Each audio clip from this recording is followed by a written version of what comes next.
I'm not going to do a funny Willow clip today. Willow is going to help me with the radio today, but we've got some important news to tell you guys. Found out yesterday, not only does Willow have a deformed leg, that's the leg right here, right on her knee is where she's had her 2 surgeries. So we thought she started dragging her leg behind her, and we thought maybe that knee had gone out again. Well, we took her to the vet yesterday, and Willow, the news was not good, was it? Her whole hip right here is out of socket. I'm talking about completely out. The place where the ball goes into is damaged, and we're not quite sure what happened, because we pick her up and we put her down. She don't jump anywhere because she can't with her problem with her knee. So we've always lifted her up and down on beds and couches. And anyway, come Thursday, Willow, tell them I've got surgery.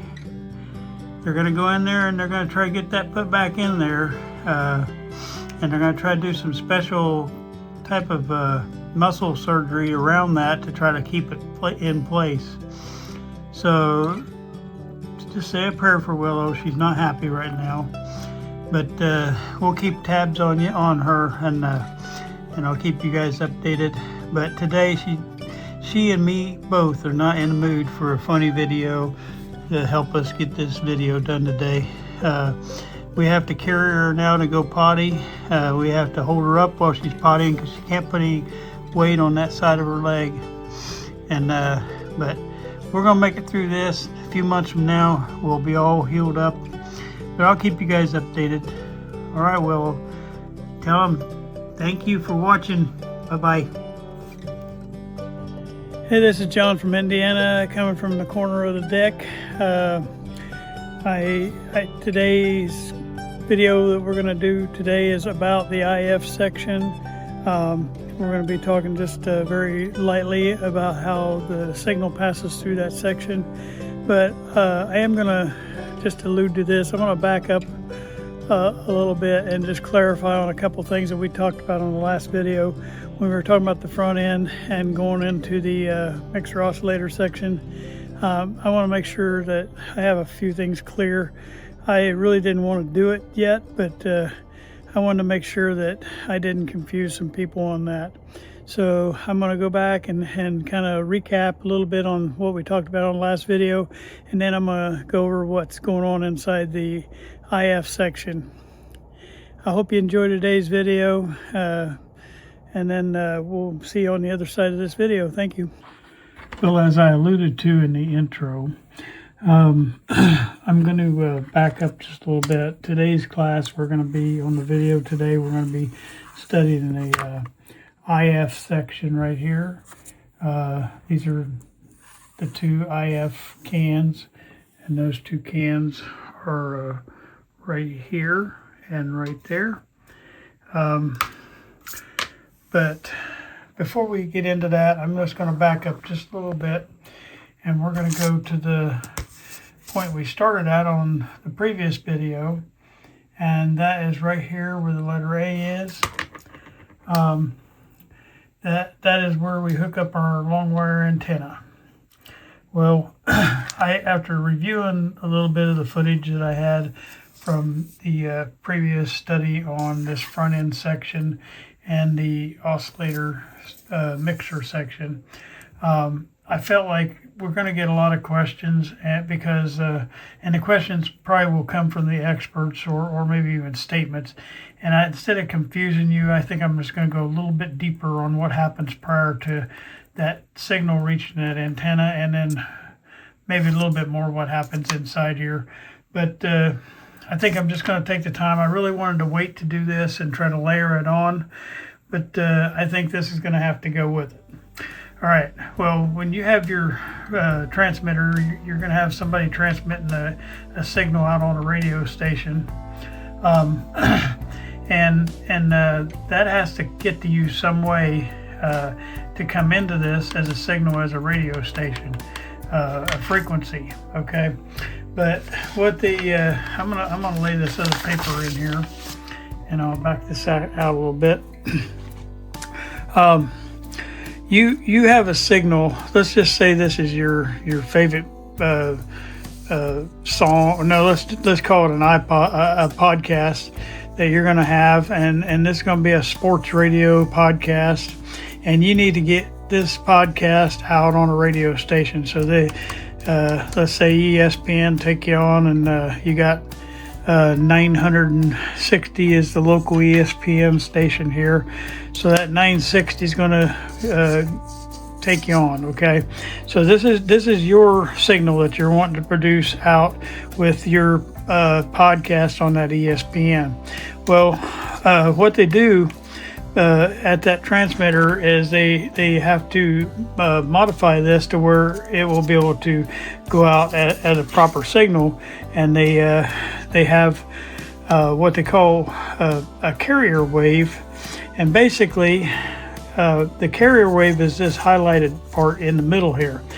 Now, to get your signal, because you see that's 0 volts and you're going up above and below 0 volts with your signal, but to get your signal ready for it to go out, they'll do what they call like a DC offset, and what that does is take your signal and it'll adjust it on the other side of this 0 volt line, and what that does is opens that up to be modulated, and then they'll modulate this signal, and they'll put modulation to that, and what that does is that moves that signal where it has a mirror image of itself underneath here, and so once you modulate it, this creates that carrier wave that is what we're going to carry. And what it's going to carry is this is your signal that you're wanting to get out. And it basically, and this is simplified, it's a lot deeper than this, but this is just for the basics. It's carrying your signal right here, and then this is the mirror image of that signal right here. Now, if you measured from here to the top and here to the bottom, it's going to be the same distance no matter where you measure it along this path. And because of that, you have positive and you have negative, and it's both the same distance. Really, the sound that, or whatever you're getting on your signal right now, is going to cancel itself out because it has a reverse image on the negative side of that. So you're really not going to have any signal. So really, this is just carrying your signal on the back of this highlighted green part in the middle. A lot of people call it yellow. I call it green. All right. The difference is there's different types of modulation. Now, how do you modulate that? I'm not going to go into depth on this, but I am going to show you. There's 3 basic types of modulation. You have what they call AM. Everybody's familiar with AM radio. That's called amplitude modulation. And then you got FM, which is frequency modulation, and then you also have phase modulation. I'm not going to get into phase modulation. It's nothing to do with anything really that we're messing with in these old AM radios. As a matter of fact, we're not going to deal with FM, but I will say a little bit about that one. And then we deal with the AM radios. These old radios here are not FM; they're AM only, and the difference is when you're modulating is moving, okay? Here, we're changing our amplitude, okay? And we're making it bigger or less, but we're amplitude, and it's in a vertical space. So it'd be less or more, but the frequency is going to stay the same. That's going to be your 960 right there, and that frequency is not going to change all the way through that. It'll change in amplitude, but it's not going to change in frequency. And here on the FM, it's going to change in frequency, but not in amplitude. It's just the other way around. You see, you got a nice straight top and bottom on this, but you're going to have not just the same distance on the frequency all the way through. That frequency is going to be like an accordion spreading in and out, okay? And then phase modulation, that's changing the phase of the radio. But like I say, we're not going to mess with that. We're not going to mess with FM. We're going to mess with AM. So this is our amplitude modulation, okay?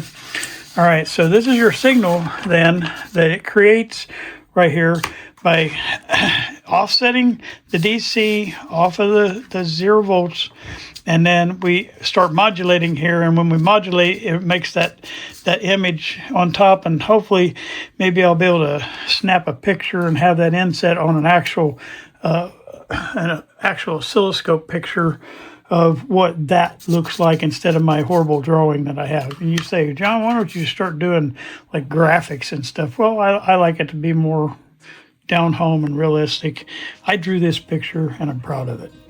All right, so the bottom line is, this is my example of what you end up with. And this is your signal that you're trying to carry, and we're going to carry that over. Now that carries over now. This is 960 being carried over with your signal riding on the back of it. Okay, and the 960 then is going to come in on your long wire antenna, and it's going to come in to that point right there. Okay, now that 960 is going to travel through here, and remember how in this front end we're going to refine that. We're going to get fine-tuned so we can have a real good, I'll zoom this back in now, so we have a real good clear signal for the 960 coming in. This is your radio frequency at 960, and that's on that carrier wave coming in here with your signal right on the back of it, and that's going to meet in here, and it's going to meet in this mixer tube, and then it's going to meet with the oscillator signal that's being created, that's coming in on these wires, and that's going to mix inside this tube. And remember I said we come out with four different things out of that. We put two things together. We put 1 + 1 = 4. We have the one is the RF signal coming in, and the other one is the oscillator signal coming in. That's our 1 + 1, and we get 4 different signals out of that. So we're going to get the signal that we got from the RF, we're going to get the signal that we got from the oscillator, and then we're going to get the sum of the two, and then we're going to get the difference of the two. Well, we're going to take a little more realistic here, and I'm going to probably pull it back just a little bit to be realistic with this. Remember I said it was 960. I'm trying to do this through the camera, and that's not too easy. All right, and then the oscillator is going to be 455 higher than that, because whatever the amount is here on your IF frequency, that's what that oscillator is going to be. So the oscillator, if my 960 signal is coming through, that's 960 plus 455. So 611. Okay, so what's going to come in on this side then, on the oscillator side, is going to be that 1415. Okay, so 1415 is going to hit here, the 960 is going to hit here, and when we get over to this side, if you had the sum of the two, so that would be 960 plus 1415. We go back into our math down here.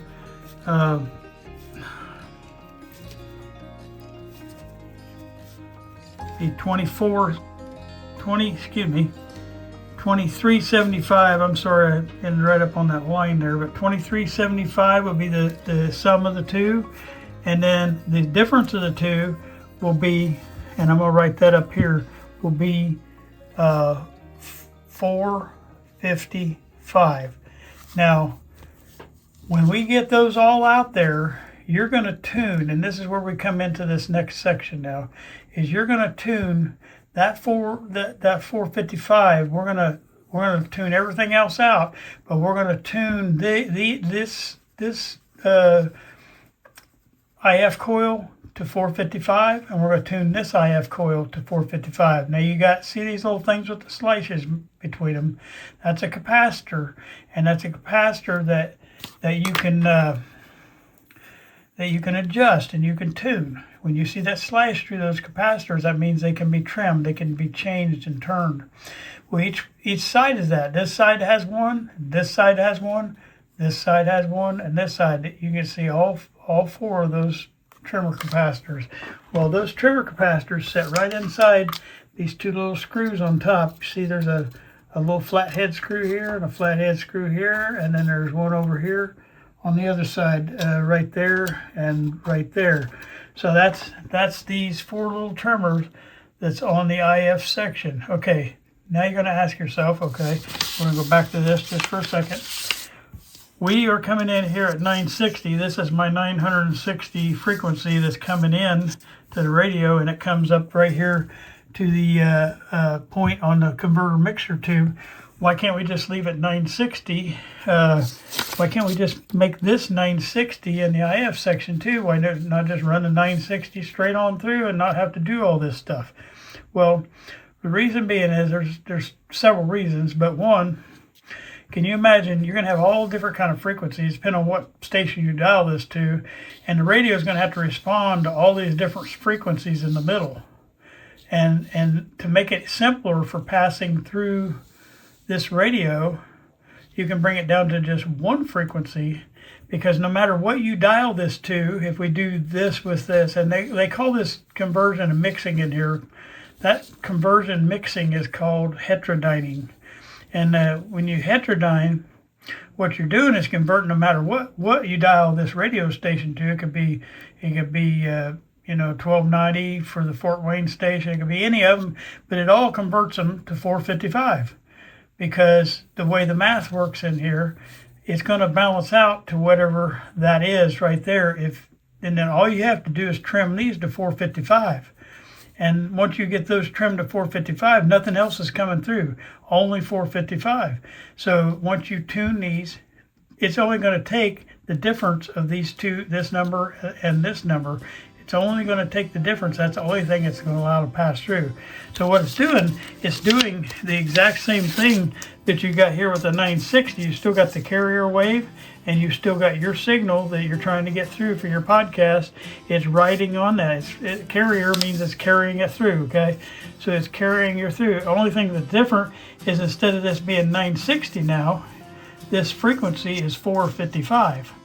And the 455, no matter what station you dial in, it's still going to be 455 when you get into this IF section. When you're in here and you dial these right to 455, that's the only thing coming through. But you know what's still going to be there? What's still going to be there is your signal riding on the back of it. All right. And what's nice about that is when you get down at these lower frequencies, like the 455, number one, there's not a lot of radio stations down there. Matter of fact, there's hardly any. And so it gives you a nice clean space to get a very clear signal dialed in. You can dial in with these trimmers on the IF cans. You can dial them really good because there's not a lot of clutter, not a lot of that. And the reason they bring that down there is, number one, for less confusion, and it makes it easier for you to cycle through the radio. But yeah, you can also you can do what you need to do as far as trimming this out and get a real clear signal through without all the interruptions. Now, a lot of the old radios have when you come in the radio at the antenna, they have another little coil right here, and it's called a wave trap coil, and it'll pass through that first. And what they do is they can adjust that to the 455, only this time they adjust it to where it has instead of the maximum strength, it has a weakest strength. So basically, anything that was for some weird reason a radio station coming through at 455, it'll trim it out right here. It won't even let it come in the back door, and that's called a wave trap. Now this one don't have that, but there are a lot of radios that have that wave trap, and as part of your alignment procedure, you set it to 455, and that way it won't even let 455 get in here to be an interference in that area. So you're able to trim this out at 455. Like I say, nothing's changed with your signal that's riding on the back of whatever. The only thing you're changing is the carrier wave. You're changing the frequency of that carrier wave from whatever the radio station was to whatever the IF frequency is that's on this paper. That's what you're converting that to. So what we do is we pass through here. The other main reason for the IF section is for amplification. See this tube in between these two coils? That tube is an amplifier. What that'll do is you already got your signal boosted come out of here because you're doing that in the mixer. You're boosting signal. So we've boosted this signal here. We've amplified here on the mixer tube, and now we're amplifying in between the two IF cans. All right. So now we're spitting that signal out strong right here. Okay, and then you're gonna tune it one more time on the second IF can, and then when it comes off that second IF can, it goes into this grid of this detector tube. You've got a really strong signal coming into there. All right, this is our next section that we're going to be looking at. On this next section, coming into that detector tube, we're going to be detecting. It's going to be picking up on this 455 signal that's going through there, and it's going to do something to that signal. It's going to change it, just as if actually it's what they call demodulation, but we're going to be demodulating what we did here. Okay, we took your signal and we used a little bit of DC offset to move it off the zero line. We modulated it, and then we've created this carrier wave to carry your signal out over the airways. Okay, but now we're going to do the exact thing in reverse. Okay, we're gonna unmodulate it, then we're going to offset it back, and we're going to put it back into where you have it above and below like that. And the only thing you're going to have is just your signal. You're going to have that, but you're not going to have the carrier wave. It's going to bleed that carrier wave off, and that's what the next detector section is going to do. When we get into this section, we're going to be bleeding our carrier wave off, and then we're also going to do a little manipulation to it to offset that back. So when it goes into the amplifier section, and that's from here over, when we go into that section, we have just nothing but clean audio coming the rest of the way in the radio. We don't have to worry about the carrier wave. We don't have to worry about any of that.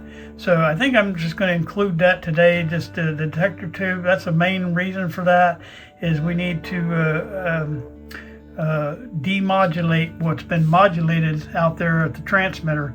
We're going to bring it all the way through here. We're going to bring it here to here with your radio station, and we're going to bring it from here at 455. On the other side, we're going to demodulate it, and then we're going to drop it out here off of this tube and get it ready for the amplifier section. All right, there's a couple things I might try to point out next time, just a little bit more about the detector section, but basically that's the main reason for that section, is just to demodulate what you've got there, so you can break off that carrier and just have nothing but audio left.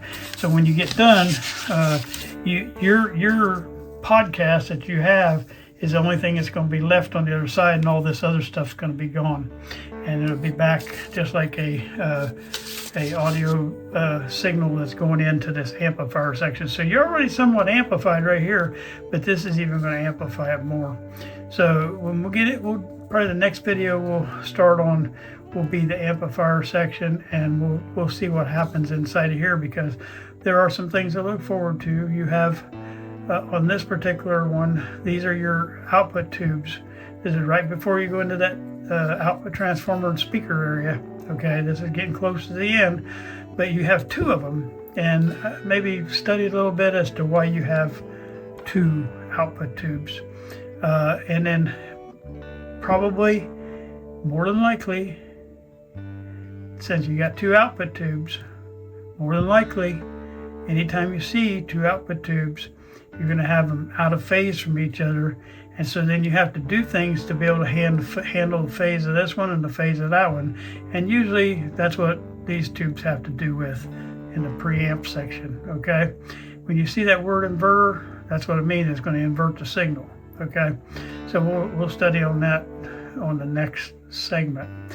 Okay, I have one more little thing I'm going to do right here at the end of this, because I got to get you prepped for a couple classes coming up.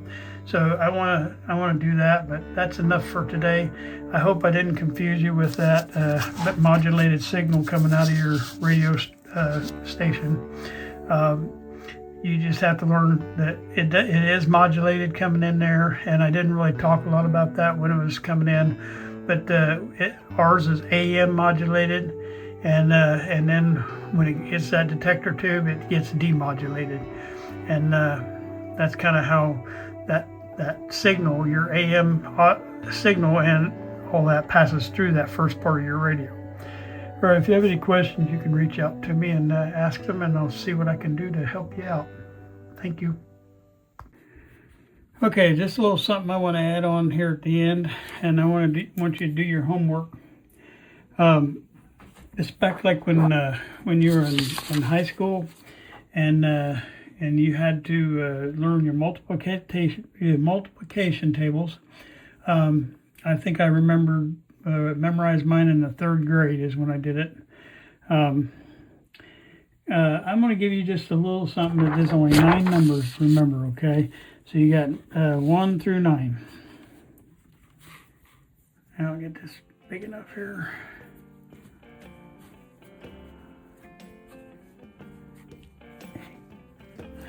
Okay.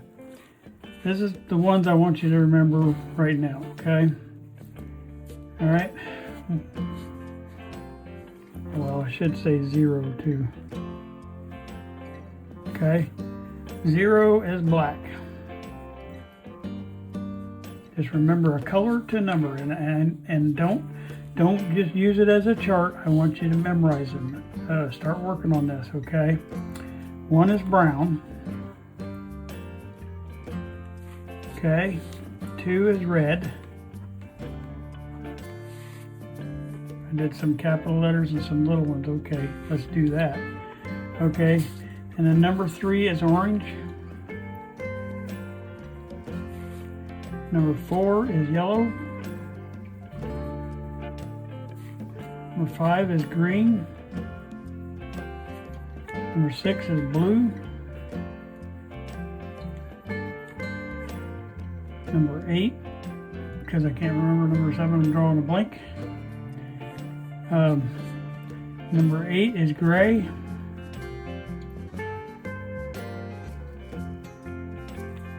Number 9 is white.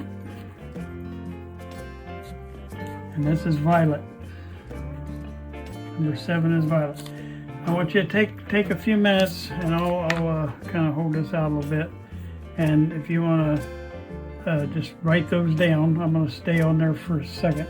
But try to, between now and the next few videos, try to memorize the colors to the number, because and I'm sure most of you know where I'm going with this. We're going to have to learn how to read our resistors, and after a while you'll get good enough where you can just look at a resistor and you know what it is just because you got these colors memorized. Okay, but we'll teach you how to read a resistor, the basic resistors on the old radios like we're working on. But until then, if you learn these colors, it's gonna help you so much. Just glance at the resistor and say, oh, okay, that's a 470K resistor. But start working on just getting these colors down in your head, okay? 0 through 9, and that's your colors that you have. And just memorize, okay, if I see 3, if I see a number, if I see an orange, that's a 3. I know automatically if I see anything orange in there, it means 3 to me. If I see anything green, it means a 5 to me. And memorizing those numbers to those colors will help you so much when you start reading these schematics, because like I say, we really haven't started reading schematics yet. I'm just trying to get you familiar with the schematic first, and I'm trying to do this in pieces, so when I actually start going through a schematic, you're saying, oh, now it makes sense. And that's what I want. But this is just a little fun thing on the side, this homework. Put these in your memory banks, just like we know 6 times 7 is 42. We don't have to sit down and write it on paper and add it all up or whatever. We just know 6 times 7 is 42. Well, the same way, we know the brown is 1, always. That'll help us to be a better person underneath here. You're going to run into a lot of resistors. Now, this particular one don't have a whole lot of resistors. But see, I can see, then I know that yellow is 4 or something, that's a 4. And I see a dot on there, so that dot is orange. So that means there's 3 there, that's a number. And then look, on the end of that, there's a purple color. Well, we know that the violet color is 7. Okay, so we know on that resistor that it has at least those 3 numbers in it. Now I'll tell you how to read them in order later on. I don't want you to learn that right now. I just want you to learn the colors, okay? If I see a color over here, I know that resistor is going to have something to do with a 3 and a 4. So it kind of gets you right off the bat. You know, here's one that's a So I'm pointing in the camera. Okay, this has a brown, it has an orange, and it has a black. So it has to do with a 0, it has to do with a 3, and it has to do with a 1. So it kind of helps you already to just, if you learn the colors right off the bat, then you learn in what order to read them and how the colors are read on another time. We'll play with that on another video. But just today, I want you to take a few minutes and do these numbers and make sure you match the color and know what number that color is. All right, thank you. Okay, I hope you enjoyed today's video. We went over a recap of the front end section and the mixer oscillator, and then we also went over the IF section and even went in a little bit to the detector section. The next video will be about the detector section. So I hope you will like and subscribe and hit that bell and let us know that you're enjoying what you're seeing. Thank you very much.